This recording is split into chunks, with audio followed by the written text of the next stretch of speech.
runājot par Deividu Tibetu, nevar apiet to faktu, ka viņš uzsūta sevi milzumu daudz dažādu ietekmju, strāvojumu, strāvu un virzienu.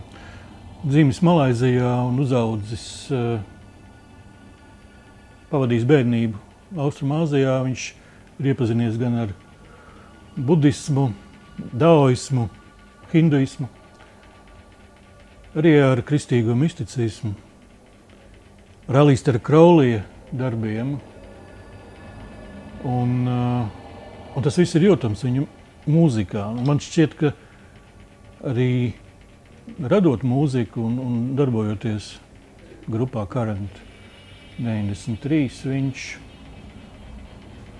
par svarīgāko ir uzskatījis vēstījumu, vai pat drīzāk ne vēstījumu, tādu kā noskaņas radīšanu, iespēju novest klausītāju kaut kādā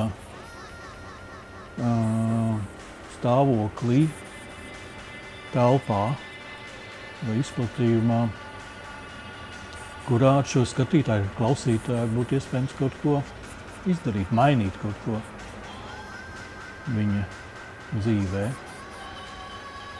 Tāpēc arī es nesauktu šo mūziku par pasaules mūziku vai par neofolku, lai arī tur tiek izmantot dažādi instrumenti un motīvi no tā, ko mēs uzskatām par tradicionālo mūziku.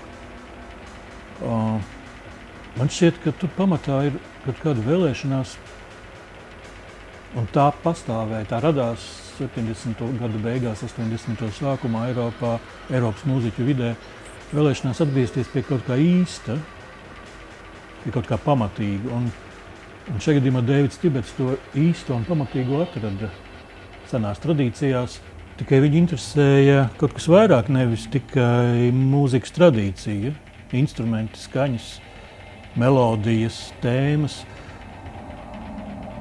Tā mūzika, ko viņš rada, ir organiska pati par sevi. Tas nav kaut kas sapludināts, savienots, sakausēts kopā. Tā ir tapusi tagad.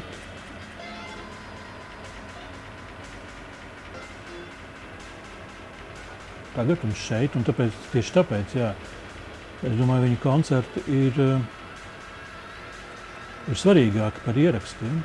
Liela daļa albumu arī ir tapuši koncertos un veidot kā koncertu ierakstu, bet tā klātbūtne un tiešais kontakts ar šādu veidu mūziku noteikti padara to par kaut ko vairāk, par kaut ko lielāku, par mums, katru atsevišķi.